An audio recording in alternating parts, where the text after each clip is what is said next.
Olá, professores, tudo bem? Aqui é a professora Maeli, do Baú do Conhecimento. Vamos dar continuidade aos nossos estudos dos conhecimentos gerais para todos os blocos do Enem dos concursos. Hoje vamos dar continuidade com a parte 2 deste primeiro bloco aí, tá? Que a gente está estudando. Lembrando que aqui na descrição tem um link de onde eu comprei a apostila que eu estou estudando aqui com vocês. E também tem um link de um grupo de WhatsApp gratuito que eu criei para a gente trocar aí materiais, experiências, falar aí sobre todas as etapas do concurso, tá? Então, você pode entrar enquanto ainda tem espaço no grupo, tá? Fica à vontade aí, entra no grupo e vem somar nesses estudos para que a gente aí seja aprovado. Então, vamos continuar de onde paramos. Olha lá. Vamos ver a parte do planejamento das políticas públicas. Então, o planejamento governamental vai muito além da produção meramente econômica, devendo se envolver nos âmbitos social e ambiental, o que traz para o planejamento a necessidade de articulação durante todo o processo com os atores envolvidos para diminuir a imprevisibilidade quando da sua implementação. O primeiro passo para se implementar um planejamento com alguma possibilidade de êxito é o estabelecimento da dimensão dele, considerando-se que pode ser feito em diversos graus de elaboração, abrangendo partes ou a totalidade de um determinado espaço público administrativo, que é um distrito, um município, uma área metropolitana, estadual ou federal. Alguns fatores que contribuirão para a maior delimitação do objeto de trabalho, como o tempo, o espaço físico e a extensão do plano. Então, vamos ver. O espaço físico, particularmente, quando o planejamento envolve o país como um todo, é necessário introduzir alguns limites para melhor operacionalizar aí, né, a implementação dessa política. De todo modo, para fins metodológicos, podem se classificar primeiramente os planos quanto área ou espaço físico em nacional, né, isso vai ser a nível nacional, regional ou local. O período de duração. O fator tempo remete ao período de duração dos planos que, de modo bastante subjetivo, podem ser considerados quanto ao prazo, né? Curtos, médios ou longos. De modo geral, os planos de até 3 anos podem ser considerados de curto prazo e decorrem da necessidade de sanar problemas urgentes. Os planos de médio prazo são os que giram em torno dos 5 anos, né? São planos quinquenais, quadrienais, etc. E se ajustam de certo modo, com os mandatos governamentais, nas mais variadas instâncias. Os planos de longo prazo são os que possuem duração aproximadamente maior do que 10 anos e se caracterizam por maior complexidade, podendo conter vários planos intermediários de curto ou médio prazo. Vamos pegar como exemplo aqui o Plano Nacional de Educação. É um plano decenal, né, de 10 anos. Aí tem o Plano Nacional, a partir do Plano Nacional, cria-se os planos estaduais, os planos municipais, para colocar esse plano nacional em prática, né? Então, como a gente vai colocar na nossa esfera aqui municipal, por exemplo, em prática todas as metas e estratégias lá do plano nacional. Então, e o prazo, né, é de 10 anos, por exemplo, né, que é um plano aí de longo prazo. A extensão do plano. O número de atividades a serem envolvidas diz respeito ao objeto de planejamento propriamente dito, ou seja, aos diversos segmentos da economia que deverão ser atingidos diretamente. Planejamento participativo. Na construção da democracia, a necessidade de participação contínua da cidadania para influenciar as políticas públicas e o planejamento estatal em qualquer um dos níveis em que se articula, tanto níveis municipais, estaduais e federais. A Constituição de 88 reforça, em vários de seus artigos, a importância da participação cidadã na tomada de decisões administrativas, principalmente em áreas de políticas sociais. O planejamento participativo, como metodologia para a definição de novos rumos para as políticas públicas, deve privilegiar os seguintes pontos. Então, vamos lá. O planejamento participativo é uma metodologia que vai guiar aí os rumos das políticas públicas. E quais são os pontos que esse planejamento vai privilegiar? Focar na participação da sociedade civil organizada e na experiência de planejamento concreto da gestão pública, defender uma concepção democrática, participativa de gestão, em que a eficiência e eficácia das políticas públicas estejam atreladas à inclusão social, utilizar as redes para encontrar solução de problemas relacionados à gestão pública e ao ato de governar, buscar reconstruir a capacidade do planejamento governamental numa dimensão mais ampla do que a macroeconômica ou a de desenvolvimento regional, ser um misto de teoria e prática do planejamento, na medida em que este é dinâmico e sofre influências constantes. Defender um planejamento com formação gerencial de gestores públicos, com vistas ao acúmulo de capital humano e à melhoria da administração pública brasileira. O planejamento participativo apresenta um conjunto de instrumentos técnicos que estão a serviço de uma causa pública. Qual é o objetivo do planejamento participativo? Obter a participação com responsabilidade compartilhada da cidadania ativa, visando mudanças estruturais no modelo de gestão. A metodologia do planejamento participativo é a mesma de qualquer planejamento, mas o que caracteriza é exatamente a presença ativa, consciente, deliberada e decisiva da comunidade por meio dos líderes mais autênticos das diversas categorias que compõem. A elaboração de planos, projetos e programas que compõem o plano deve ser feita conjuntamente entre a equipe técnica e a comunidade. Nas diversas etapas da implementação do plano, devem ser feitas revisões que poderão modificar um ou outro aspecto do que foi planejado. O processo. O modelo de planejamento, qualquer que seja, pressupõe certa racionalidade da ação, isto é, a possibilidade de prever a realidade futura e, portanto, alterá-la. Implica uma tomada de decisão de se iniciar o planejamento. O processo decisório, conforme figura abaixo, envolve basicamente 4 etapas. Definição e diagnóstico do problema, buscar alternativas para a solução, comparar as alternativas, escolher e implementar o plano de ação. Lembrando que a avaliação, como a gente viu no vídeo anterior, vai fazer parte aí de todo esse processo. Oi, desculpem. Aqui. Definir e diagnosticar o problema, né? O processo de tomada de decisão. Definir e diagnosticar o problema, buscar alternativas para a solução, comparar alternativas, escolher e implementar um plano de ação, tá? Façam um print aí e anotem esse processo que faz parte aí do planejamento e da tomada de decisões. Os elementos básicos. Os elementos básicos de um processo de planejamento são os seguintes. Primeiro, o agente do planejamento. O sucesso dos propósitos do planejamento depende, em certo grau, de uma correta condução do processo. E, para isso, é necessário que os agentes do planejamento possuam conhecimento e experiência adequada.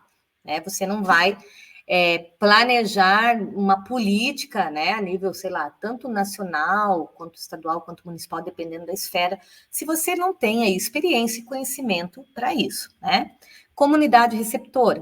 Os agentes do planejamento e a comunidade receptora devem ter conhecimento completo de seus interesses e de suas aspirações ao se envolverem num esforço de planejamento.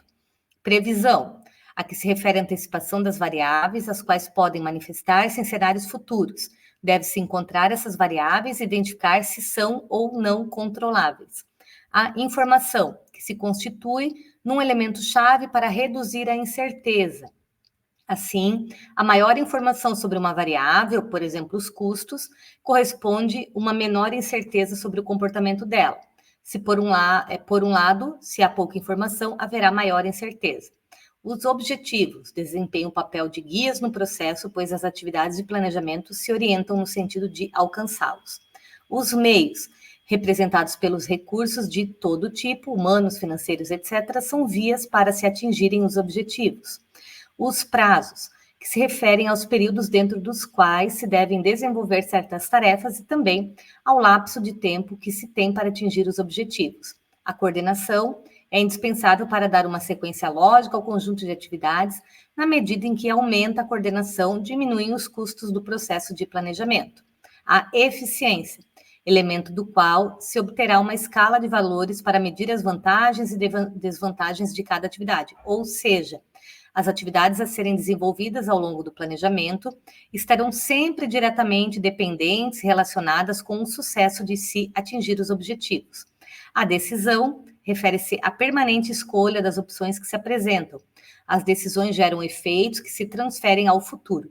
Para que o planejamento se realize de forma completa, atingindo os objetivos propostos, é indispensável que os diversos elementos citados sejam considerados em conjunto, né, e nunca de uma maneira isolada.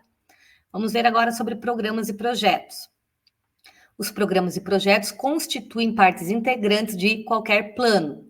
constituem unidades menores que servem para detalhar a execução do plano, né, do planejamento. Então, os programas, sendo considerado o plano como produto maior na hierarquia do planejamento, os programas se colocam na hierarquia descendente imediatamente inferior. Então, plano, programa. As informações que apresentam os programas são muito mais específicas as que estão reunidas no plano. Nesse sentido, os programas contribuem para concretizar o plano e o tornam mais operacional. De outro ponto de vista, os programas podem ser entendidos como um conjunto de projetos que se orientam a alcançar um mesmo objetivo. Por exemplo, num planejamento de política turística, poderia se constituir um programa de construção e reparação de infraestruturas. Nesse caso, poderiam se desenvolver os seguintes projetos de construção: hotéis, vias de acesso, centros de convenções, etc. Um programa de capacitação de pessoas poderia ser constituído de um conjunto de projetos como para a capacitação de garçons, de pequenos empresários, de guias turísticos, etc. Um programa de concessão de créditos poderia apresentar os seguintes projetos de créditos: para microempresários, assistência técnica, reformas de pousadas, etc. Um programa está composto por uma série de projetos. Então, plano, programa, projetos, que guardam estreita relação entre si e, em conjunto, estão destinados a converter em realidade os objetivos e metas que estão lá no plano. Os programas organizam e otimizam os recursos disponíveis. Agora vamos ver o que acontece com os projetos. Há várias maneiras de se definir o que é um projeto. De maneira bastante objetiva, pode-se dizer que é qualquer propósito de ação definida e organizada de forma racional. Uma definição útil é a que caracteriza o projeto como toda unidade de atividade que permita materializar um plano de desenvolvimento. Um projeto é a unidade elementar do sistema de planejamento. O projeto pode ser considerado a expressão física do processo de planejamento, né? Como a gente vai colocar esse planejamento em prática. Nos projetos se materializam e se concretizam o processo. Os projetos podem se definir como as unidades menores do planejamento. Como projeto de investimento, se entende ao conjunto de análises ou estudos destinados a caracterizar um futuro investimento. Também pode-se dizer que os projetos são as obras em construção ou as unidades produtivas em operação, motéis, restaurantes, etc. Dos projetos também pode-se dizer que são um conjunto de atividades interrelacionadas e coordenadas, com o objetivo de alcançar objetivos específicos, dentro dos limites de determinada pressuposição e de um período dado. Em seu conjunto, os projetos são o meio mais direto pelo qual o plano se concretiza ou materializa na realidade espacial ou social. Por essa razão, é muito importante que eles estejam bem planejados, tanto em seus aspectos técnicos como em sua relação com os objetivos de desenvolvimento de que se deseja obter pelo seu intermédio. Como, por exemplo, um programa de melhoramento integral dos bens e serviços turísticos de um município poderia estar composto pelo seguinte conjunto de projetos: projeto de capacitação de pequenos empresários, projeto de capacitação de pessoal de serviços, projeto de recuperação do patrimônio arquitetônico. É como se fosse fatiando o plano e colocando ali quais são as ações, as estratégias, os objetivos específicos para alcançar aquele plano. É claro que, quando eu digo fatiando, não quer dizer que é uma coisa separada, né? Uma coisa está interligada à outra. É só uma forma de organização para colocar aquele plano em prática, tá? Seguindo as melhores referências internacionais, as avaliações de políticas públicas devem ser executadas em caráter permanente e integradas ao ciclo de políticas públicas. Isso a gente viu lá no vídeo anterior, né? Então, a avaliação ela vai estar sempre favorecendo o planejamento, né? E formando esse ciclo aí de políticas públicas. Também avaliando os resultados para planejar as novas ações, tá? Então, vai envolver o planejamento, a execução, o controle orçamentário e financeiro. Só com a efetiva utilização dos resultados das avaliações na adoção de medidas de melhoria na execução das políticas públicas e no processo orçamentário e financeiro, que os princípios da eficiência, efetividade e eficácia serão aplicados. Destacam-se as seguintes diretrizes da governança pública relacionadas ao processo de monitoramento e avaliação das políticas públicas. Então, vamos anotar aí. diretrizes da governança para monitorar e avaliar as políticas. Em primeiro lugar, monitorar o desempenho, avaliar a concepção, a implementação, os resultados das políticas e as diretrizes estratégicas para assegurar que as diretrizes sejam observadas.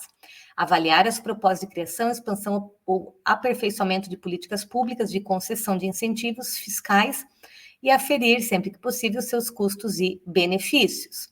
Manter o processo decisório orientado pelas evidências, pela conformidade legal, pela qualidade regulatória, pela desburocratização e pelo apoio à participação da sociedade. A esse respeito, cabe destacar a publicação dos guias, avaliação de políticas públicas, guia prático de avaliação ex ante, volume 1, e avaliação de políticas públicas, guia prático de avaliação ex post, volume 2, que foi criado aí pelo governo federal. Trata-se de referencial metodológico que visa auxiliar no processo de harmonização e coordenação das avaliações dentro do Poder Executivo Federal, né? Então, que são guias do governo para avaliar essas políticas públicas. Os guias práticos de análise ex ante e de abordagem ex post foram aprovados pelas diretrizes de boas práticas pelo Comitê Interno de Governança. Trata-se de guias recomendados para utilização por todos os órgãos, fundos, autarquias e fundações do governo federal. Para esses órgãos, os guias não são vinculantes, mas sim referências e recomendações de boas práticas, com foco no aprimoramento de políticas públicas e na prestação de contas à sociedade, a partir das diretrizes emanadas da instância estratégica exercida pelo CIG. Então, vamos ver aí os tipos de avaliação, tá? Classificação da avaliação em função do timing. Ex ante. Então, o que significa isso? Avaliação inicial. Então, se a gente vê esse termo lá na prova, ex ante lembra do antes, né? Inicial. Antecipa questões, elabora critérios para tomada de decisão sobre a própria implementação ou não do projeto. Permite verificar pertinência, viabilidade e eficácia potencial de um programa. Muito estimulada pelos órgãos multilaterais de financiamento. Exemplos: análise de custo-benefício e custo-atividade. Durante a execução, que é a avaliação intermediária. Informações sobre o andamento do programa, ponderando resultados para verificar o cumprimento com o que foi estabelecido inicialmente e subsidiar alterações na gestão do programa. Avaliação de processo ou de implementação. E ex post, avaliação dos resultados e do impacto, né? Do impacto que essa política gerou aí na sociedade. O objetivo é avaliar a eficiência, a eficácia e a efetividade, né? Os impactos do programa e fornecer conhecimento para programas futuros, né? Então, gerando, sempre pensa naquele ciclo, né? Planejamento, avaliação, planejamento, né? Execução, monitoramento, avaliação e daí volta para o planejamento.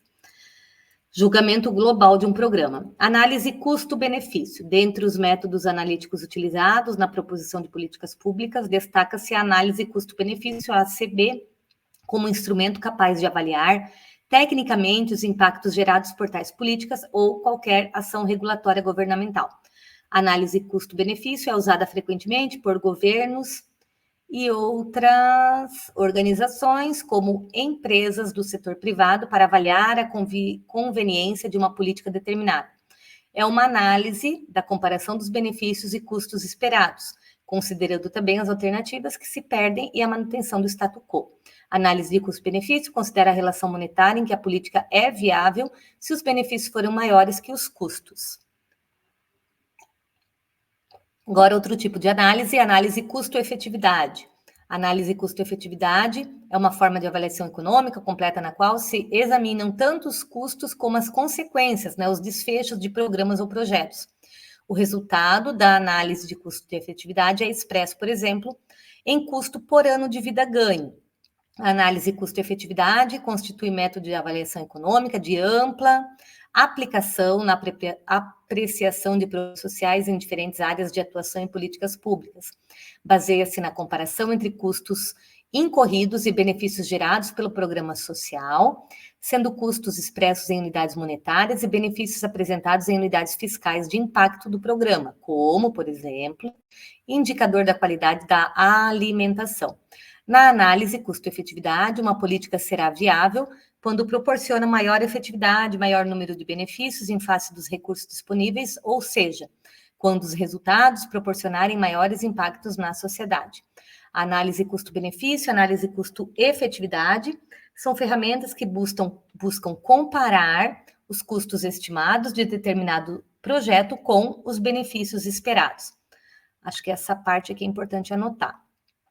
Trata-se de uma forma de decidir sobre a adequabilidade e aceitabilidade de prosseguir com um projeto. A principal diferença entre as duas análises é que na primeira, os custos e resultados podem ser traduzidos em unidades monetárias, já na segunda, os impactos não podem ser valorizados em moeda, né? Então, são os impactos sociais, culturais, né? Os benefícios que aquela política gerou na vida das pessoas.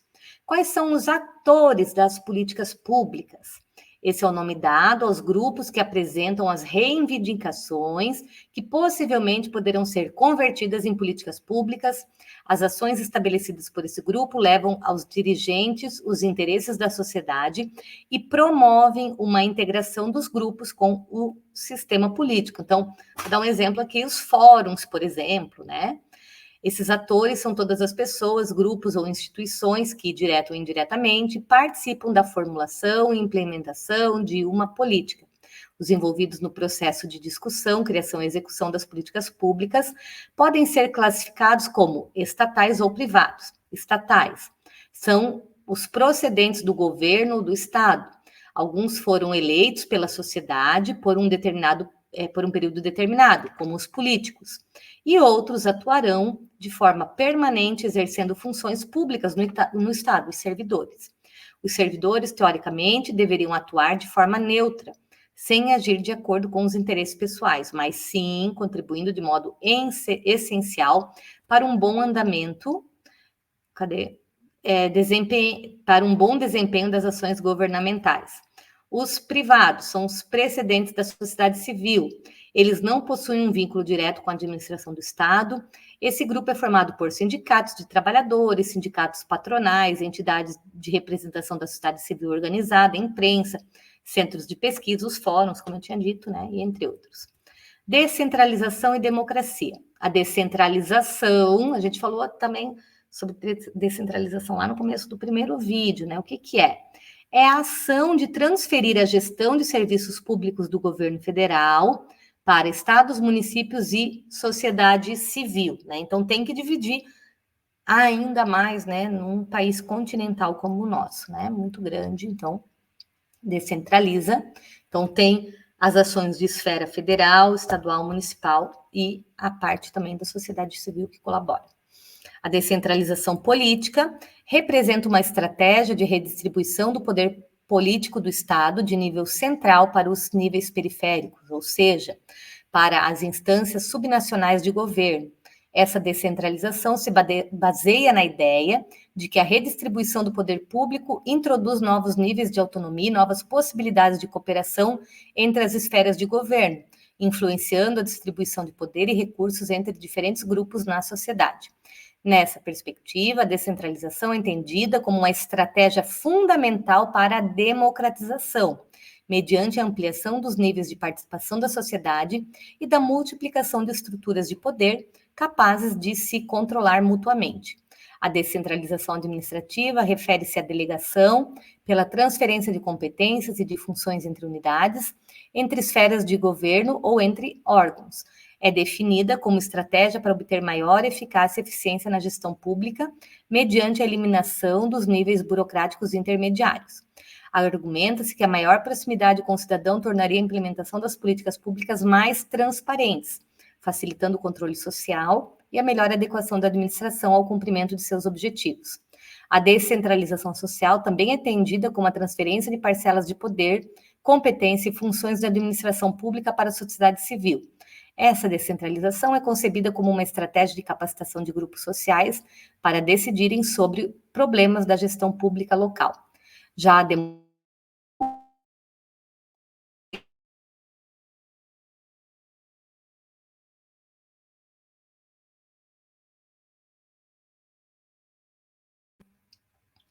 democracia aqui, né? Regime político exercido pelo povo.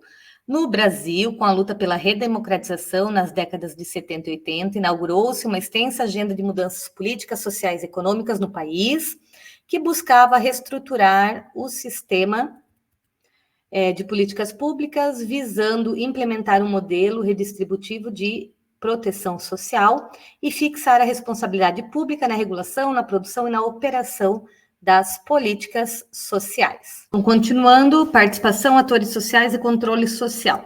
Os espaços participativos na gestão de políticas públicas não enfraquecem os mecanismos tradicionais de representação política, mas os complementam e os fortalecem.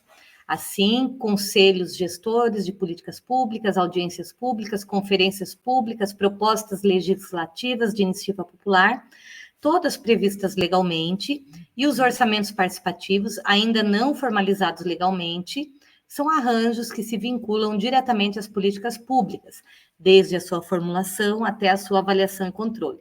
Além desses listados, podemos apresentar outras formas de participação social. Mesas de negociação e diálogo, que são instâncias de discussão e construção de propostas para temas específicos, que reúnem setores diretamente interessados na questão que motivou a sua constituição. De um modo geral, são desfeitas ao dar cabo de sua tarefa, como, por exemplo, as pautas nacionais de reivindicações. As ouvidorias, espaços para ação individual de críticas, sugestões, reclamações, denúncias e outros para a melhoria do serviço público. Consultas e audiências públicas são instrumentos de diálogo para a busca de soluções para as demandas sociais ao longo da discussão sobre obras e políticas públicas. Desses órgãos, os mais conhecidos são os conselhos gestores de políticas públicas. Em suma, são instrumentos mediadores da relação Estado-sociedade, sendo compostos tanto por representantes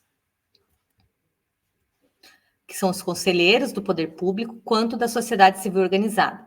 O controle social, entendido como participação do cidadão na gestão pública, é um mecanismo de prevenção da corrupção e do fortalecimento da cidadania. O controle social envolve a fiscalização, o monitoramento e o controle das ações da administração pública, aproximando a sociedade ou os chamados atores sociais do Estado, abrindo a oportunidade dos cidadãos acompanharem as ações dos governos e cobrarem uma boa gestão pública. O controle social possui, como um de seus mecanismos, a transparência, que trata do efetivo acesso do cidadão às informações governamentais.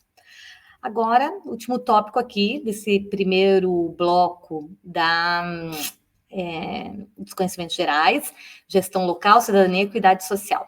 O conceito de gestão local é oriundo do conceito de descentralização das políticas públicas, ou seja, é a gestão mais aproximada das demandas sociais, a gestão localizada nos níveis mais próximos dos contextos sociais. Já a cidadania é o direito a ter direitos, ou seja, um espaço público de igualdade entre os indivíduos tornados cidadãos. O verdadeiro conceito de cidadania se manifesta na participação social. A equidade pode ser conceituada como uma prática para se chegar ao ideal de justiça e de cidadania plena, capaz de garantir o gozo de uma situação de igual bem-estar para todos os cidadãos. Eu vou abrir aqui outra página para vocês, colocando aqui uma figura para a gente entender esse conceito de equidade, que ele está, assim, gente, caindo em vários concursos, e a gente precisa ter aí clareza do que significa o conceito de equidade, tá? Então, vou abrir aqui a imagem da equidade. Olha lá. O que significa a equidade, gente? Aqui a gente tem, de um lado, igualdade. Todo mundo recebeu o mesmo banquinho para conseguir olhar, né, o jogo que estava acontecendo. Porém, a necessidade de cada um é diferente. Então, aqui nós temos a ideia da igualdade e aqui nós temos a ideia da equidade. Você tem que dar o que cada um necessita para que todos tenham as mesmas oportunidades. Então, aqui, talvez criança, né, essa pessoa precisa aqui de 2 banquinhos para que possa ter a oportunidade de assistir o jogo, assim como as demais, tá? Então, essa é a ideia da equidade. E a gente finaliza aqui essa segunda aula dos conhecimentos gerais, tá? Vamos para a próxima, parte 3, tá bom? Continue me acompanhando, deixe seus comentários, participe do nosso grupo de WhatsApp, descrição aqui, na descrição do vídeo, o link, perdão, tá aqui na descrição do vídeo. Deixe seu like, se inscreve no canal. E se você quiser adquirir a apostila, também a descrição do... o link também está na descrição aqui do vídeo. Eita, nós estamos misturando tudo já. Mas vamos lá, vamos participar. Estou planejando alguns encontros ao vivo, né? Eu vou anunciando principalmente lá no grupo de WhatsApp. Então, se você quer ficar por dentro, sempre assistir os vídeos até o final e participa aí para que você também passe nesse concurso, tá bom? Beijo e até a próxima.